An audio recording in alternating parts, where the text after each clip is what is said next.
Hello, everybody. It's Dr. Rick Wallace dropping in on you. Hope everybody's having an unbelievable day, all things considered. Look, before I get started, you know the routine. If you believe in the work we're doing here at the Odyssey Project, the Black voice, the teachers, the things that we do to contribute to the community through programs like Black Men Lead. Again, show some love and support. The way that you can support the organization is going to be in the description box, the post box, depending on where you watch this at. Also, don't forget to click the like button, the share button. If you haven't subscribed, subscribe, um, and check out the super chat. Super thanks. On that note, this is a viewer and subscribership supported channel. By now, everybody knows about the senseless killing at the University of Virginia. I want to take time to acknowledge the three brothers, young brothers that died: Devin Chandler, Lavelle Davis Jr., Deshaun Perry, uh, who was killed senselessly by Christopher Darnell Jones Jr. Still trying to figure out the full story about what happened and caused it. But there are a lot of things that could have prevented it. And I'm going to actually, once I gain a greater understanding of the dynamics at play, going to address that um, for the sense of understanding behavior and how to deal with it, and also how to be aware of threats when they're around you. And this is what this is kind of about. What I'm going to say also, the primary focus of this video is going to be on Shaquella Robinson, the young lady who died in Cabo, Mexico, Cabo San Lucas, and um, the things that went on. No, I'm not going to show the video, um, but I am going to talk about the dynamics. But what I want to do in both instances of the senseless killing at the University of Virginia, because we're talking about a black shooter and black victims, and the senseless murder of Shaquella. We're talking about, again, a black victim and a black murderer and black co conspirators, which I'm going to talk about. Be careful not to allow the media to frame this as a black issue. Um, you know me, I'm always coming in, I'm talking about the type of behavior that we exude as a people that is counterproductive and antisocial in its productivity, and things that we need to have a code of conduct and built in reprises for people who violate the code of conduct. I'm very, very committed to that. I believe that you can't have a community without a code of conduct. There are a number of different things that constitute and are necessary to have community. One of them is a code of conduct, a code and a standard of behavior that is enforced. We don't have that. It's far too much going on. It's a free for all in so many different ways. But what I do want to say on the front end of this is, don't let the media frame this as a black issue, because the truth of the matter is statistics support that what happened at the University of Virginia is more likely to happen at the hands of a white male. So this is not the norm. And so let's not allow that to fall on our doorstep as black behavior. There are some other issues going on that we need to deal with. And there may be some uh, pending circumstances surrounding it that may be connected to the black community. But at the end of the day, the actual outcome is something more likely to be seen at the hands of a white male versus a young black male. But I'm going to talk about that situation in its totality at a later time, because I'm still gathering information. I have a little bit more information on what happened with Shaquella and some things that trouble me. The first thing I'm going to say to parents, and obviously this young lady wasn't of an adult age, so parents have a limited influence. You know how our kids get when they hit 18 and 21, can't tell them anything. First thing out of their mouth is, I'm grown, I'm an adult. And Some things you have to allow them to learn, but you should be aware of your kids' surroundings, whether they're an adult or whether they are teens. Be aware of the surroundings. What I will say to everybody watching this, regardless of age, pay attention to what your heart and your spirit is telling you about the people in your circle. There are going to be people in your circle who never meant you any good. They're not there because they liked you. They're there because there was a benefit to being there, or they want to get as close as they can to you to disrupt what you have. There's some people who simply don't like you because you're you, because you are getting some enjoyment out of life or achieving something in life that they aren't. And instead of working on them, they see you as a means of leveling the playing field. In other words, they can't be you. They can't have what you have. They can't do what you do. So they're going to stop you from doing it. Unfortunately, there are people that think like that. Then there are other people who they started out being good friends. They started out being cool with you, but somewhere along the way, the waters got murky. Bitterness set in, envy set in, jealousy set in. And without them even understanding what happened, they became jealous. And now they're in close proximity to you, and they have the capacity to harm you. Far too many people that come to me classifying enemies as friends. Far too many people who come to me believing that because someone is close to them and they talk to them on a regular basis that there are friends. You have three levels of friends, three types of friends. And you've got to be careful because each type of friend has different motives and has a different shelf life and has different behaviors and expectations. I once heard it described and labeled by TD Jakes, and I'm going to use the terminology to describe the friend, but the behavior, I'm going to set it up under my thing. The first thing is what he called a constituent. A constituent is someone that's in the same vein, headed in the same direction, having the same goals and desires, and trying to accomplish something. And you are in alignment with them. And so they see in you an opportunity to connect and get a mutual idea to fruition. And so they're not with you because of who you are. They're not with you because there's something inside of you inherently that they're connected to. They're with you solely because you have the same goal. You're headed in the same direction.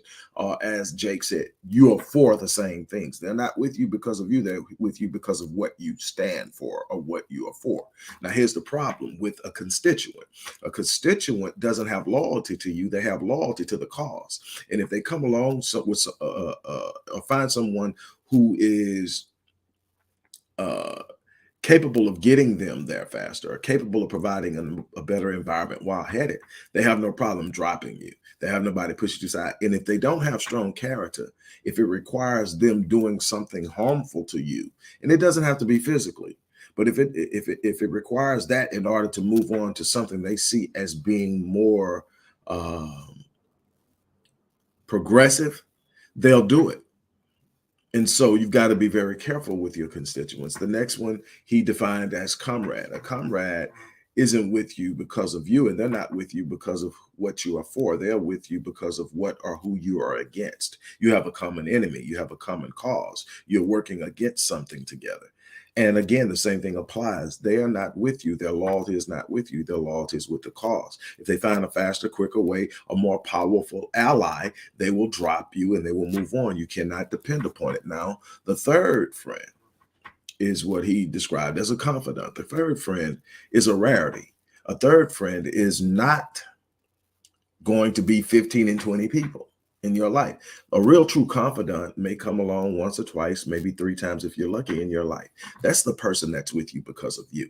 That's the person that's down with you. That's the person, if you go into jail, they're going to jail with you, or they're going to come get you out. That's the person that no matter how many times you come to them and tell you that that a person broke your heart, they're going to talk to you and tell you how crazy you are, but they're going to be there for you. They're going to be an ear for you, and you're going to be an ear for them. They're going to care for you beyond what you can do for them. They're going to care for you because there's something inside of you they connect with, relate to, and they enjoy the relationship and they value the relationship. Now, those type of people become lifetime friends for the most part. But what I can tell you is you've got to have enough sense within yourself to know who's in your circle. Sometimes they aren't constituents, comrades, or confidants. Sometimes they are plants. Sometimes they are people who have infiltrated your circle for the sole purpose of causing disruption or causing harm. Sometimes they sit in the circle and become bitter within the circle because they don't know how to operate in the circle. They didn't know how to tap into the very source that you are and learn from you, glean from you, and grow with you. And so now you've outgrown them, and they're bitter and they're dangerous. That's the front end of this thing, is that we have to be careful, especially when you're talking about traveling and leaving a safe environment where you are a phone call away of having somebody roll up for you. You are in a different country and you're around people. Now, here's the problem I have. I don't like watching violent videos. I do not watch stuff videos anymore. I do not watch police shootings of black men anymore. I read the commentary on it from enough different people to draw a conclusion, but I actually ended up seeing a portion of this video. That was a lot that took place. That's so much to unpack. I don't even think that I can unpack it all here. And so I'm not going to really spend my energy and effort trying to figure out the best way to unpack everything that happened, because it's so many different layers to this. But there are some things that stood out to me. She had barely made it there and she was jumped. So what that tells me is this was something building up. This was not a situation where they got there, they got drunk and got into it and they had a scuffle. That was a level of rage involved in this. That was some bottled up frustration involved. You're talking about somebody who had bruises, a broken neck, and a severed spinal cord. Do you know how much force has to be used to cause that to happen? It begs to the question of, did that one female do all that damage?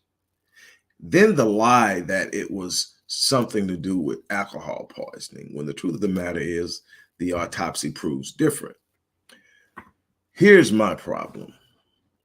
The behavior of the people, see, that's the thing with me is being a behavioral expert, you observe everything, you analyze everything. You don't just look at what you're being shown.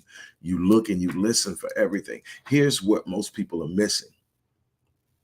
Nobody that's recording that video, nobody that's heard in that video seems shocked, appalled, concerned. Even the male, this is really a problem for me. If you understand and you know what I'm talking about. The male who is identified as Shaquella's friend, his only response is, "Fight back, girl." Now, wait a minute. You are going to allow this to continue, and your only advice is to fight. As the man, you're not fighting while I'm here. None of you are fighting while I'm here. As the man, I'm going to make sure nobody gets hurt, whether it's my friend or the other person. We are not fighting. It's not going to happen, not on my watch.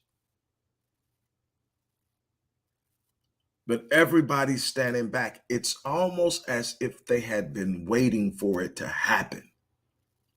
Again, goes back to my first point. Know who's in your circle. understand with great depth who means you well. There are a bunch of people who are pretenders. They're pretending to be your friend. They're pretending to care about you. And they're in your circle, and all the while they're giving you the side eye. And at the first opportunity they have to knock out your light, to rub out your shine, to kill your glow, they will do it. And it may not be physically.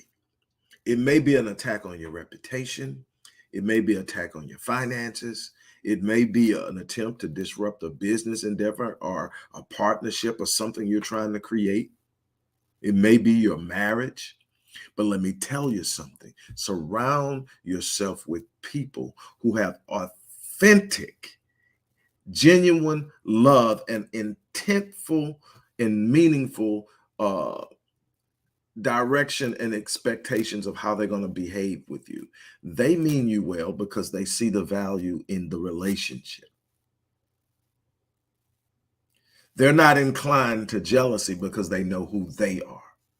So when you find someone who doesn't understand who they are, they're measuring themselves against you because that's what society has taught us to do. And they've done it real well with our community. We're constantly in competition with one another because we don't understand the value in our uniqueness. We want to be like everybody else. We want to be seen, heard, and felt like the next person. And we don't see the value in our own uniqueness. And we begin to become envious. And then that begins to eat at us. And we become jealous. And that begins to eat at us. And we don't understand what's happening. And so we strike out. It ends up being bitterness. And bitterness is dangerous. It's dangerous to the person that's the bitterness is aimed at, but it's also dangerous for the person who's bitter. Even if you don't do anything, you don't act, you don't physically act on your bitterness, it's literally killing you. I mean, physically killing you. It is creating a chemical process in your body of the release of cortisol constantly over and over and over again. And it's attacking your organs, it's attacking your immune system, it's attacking your brain, and you don't even realize it. And it is literally killing you. And yet we have so many situations like that. Let me tell you something. It's not in the quantity of your association or your circle. It's in the quality and authentic nature, in the genuineness of what you have around you. I have a lot of people I engage with at times. There's a lot of people who hang out at the cigar shop where I spend a lot of my time with guys. There are like 2 or 3 that I call confidants of friends that were really there for me when I went through some of the most difficult times in my life this year. That was able to really truly be honest with me, also in comforting me and saying, dog, I understand what you're going through. I'm here for you. The rest of them I didn't share with. We cool, we kick it, we laugh, we talk about general stuff. But I know now who I can call. I know Dr. Michael Blatcher, Michael Jordan, Frankie Myers. Man, that brother is, when it comes to the spiritual side of things, completely non-judgmental, but never budges from his character and position. He's going to hold you accountable. He's going to love on you. He's going to be there. This brother has been, and the crazy thing is, this guy is Marion's cousin. And we have this unbelievable friendship. And he has been a strong supporting source. And the thing is, we talk about us. We don't talk about problems. We don't go out pointing fingers and pointing blame. We talk about growing as men. And I can expect that from him 100% of the time. I'm never going to have to wonder what I'm going to get when I pick up the phone and I call him. But that is what you have to be able to do. Here's the problem. When you look at this, I think that every person in that room should be prosecuted. I think that every person in that room had a chance to stop it and didn't. I think that most of them knew it was going to happen. That's conspiracy. And then for those that didn't know it was going to happen, didn't do the right thing after, that's accessory after the fact. Now, obviously, we're talking about a different country and different laws and how they interpret it, but a lot of things are going to be universal. That is something that every last one of them needs to be extradited back to Mexico to answer for. You did it there, that's where you need to be dealt with. And oh, you will love Mexican prisons. I even understand if the information I've received is valid, I even understand that a couple of the girls, at least one of the girls, has gone on family trips with Shaquella's family vacations with Shaquella's family, and yet nobody came to her defense. Let me tell you something. Again, I don't call a lot of people friend, but the ones that I have designated as friends know if they need me, I will pull up. I will be there. I will be right there by their side. And I'm expecting the same thing for them. I am never going to be a friend that's going to sit there and watch you get your brains beat out and your neck broken and humiliated and jumped on while you're naked. To me, all of this is planned. You know, it's not, to me, it's not a coincidence that this fight takes place when this young girl is undressed. It's about humiliating her. It's about breaking her. It's about diminishing who they see her as. Again, be aware of your surroundings, but be very, very cognizant of the people you have in your circle. Having a whole bunch of people around you sounds good. Been there, done that. But you're constantly on a pivot because you got to be aware of the ones that are plotting. Whether you believe in Christianity or not, prime example, Jesus. Damn accountant plotting on him, Judas.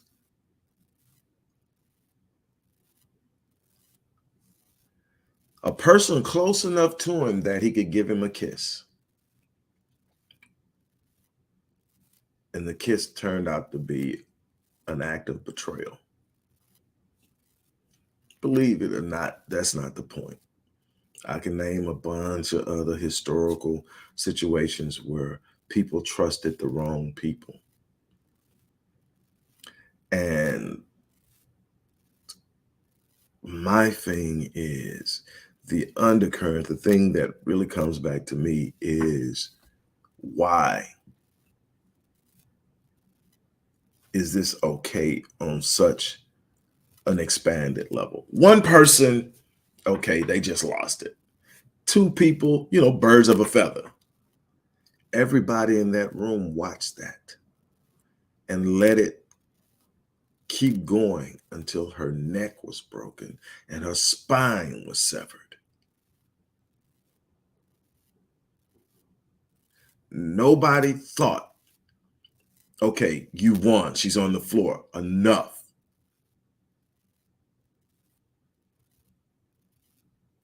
The male friend didn't think enough of her to sit up and say, hey, I don't know what's popping off, but as long as I'm here, ain't shit happening. I have a real problem with that. And then there are going to be those people that say, well, you don't know how many people in there, he may have been afraid. Oh, hell. I can't have no dude around me that's afraid.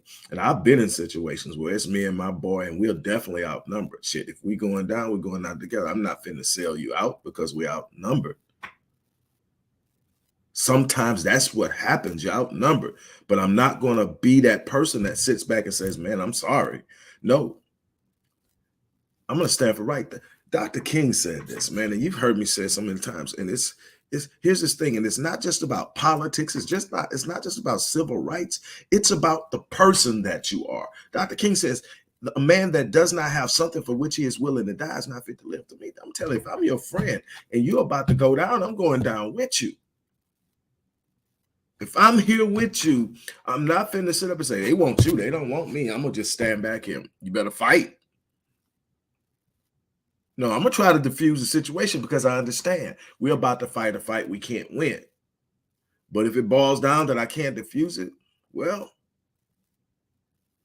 we go out together. We've been riding together. We go out together. You got to have something that you stand for. I mean, that thing right there, that part just caught me. That one part in the video, dude. What the hell are you talking about?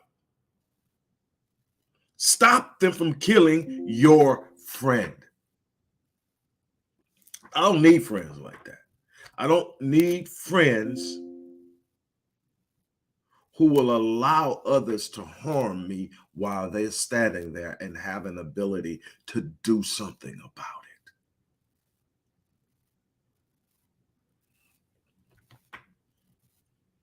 it. Parents, I'm going to end on the same note I started on. I don't care how grown they say they are. Be influential in what they're doing in their circle.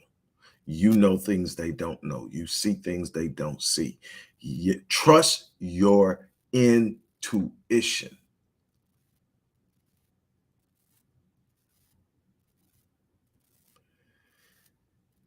Everybody that smiles in your face doesn't mean you well.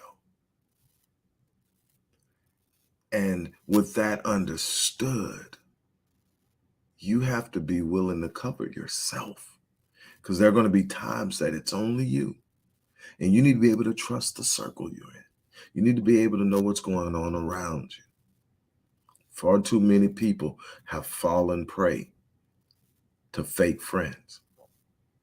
We have a responsibility to ourselves to ensure that the people who have our time and our space have earned it. Stop giving away friendships as if they aren't the most precious and valuable thing you have. Don't give that title out to anybody. Stop traveling in groups because it's fun, because the bigger the group, the greater the chance there's at least one person in there that doesn't like you. All that stuff sounds fun until somebody doesn't come home.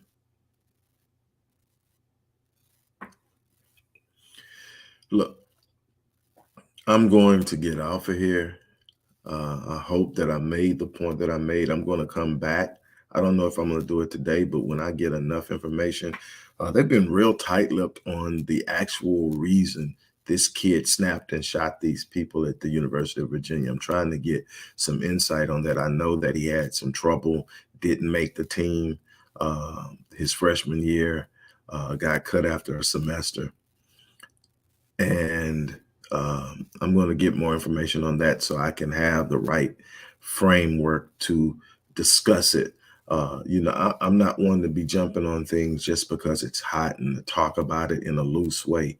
I want things to make sense. I want us to learn and grow from some of the darkness that we are forced to endure in the time of technology. A lot of this would have gotten past us as a collective and a large group before the growth and expansion of the internet and social media. And now everything is real time. We get it before the news has it. It's crazy. But what we got to understand is we've got to protect our peace. We've got to protect our well-being. We are responsible for ourselves first and foremost on every level. We have to stop thinking someone else can always protect us and be willing to look out for ourselves. Now, to my brothers, we're going to have to get to a point to where if you're one of them cats that believe a woman has to have a certain XYZ,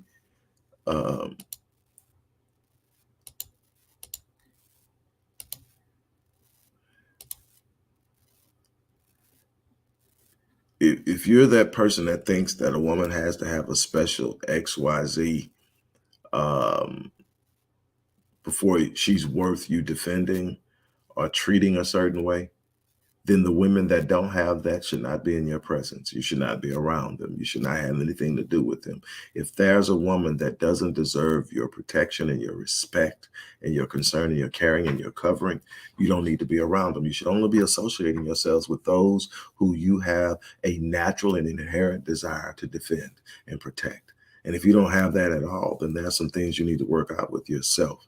But in generally speaking, Black men, this can't happen under our watch.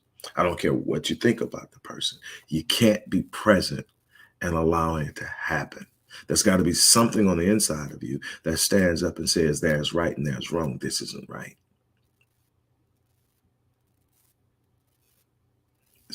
That's a problem to me. It's a problem that we don't have the fortitude to stand on what's right, to the point of allowing a friend to be killed.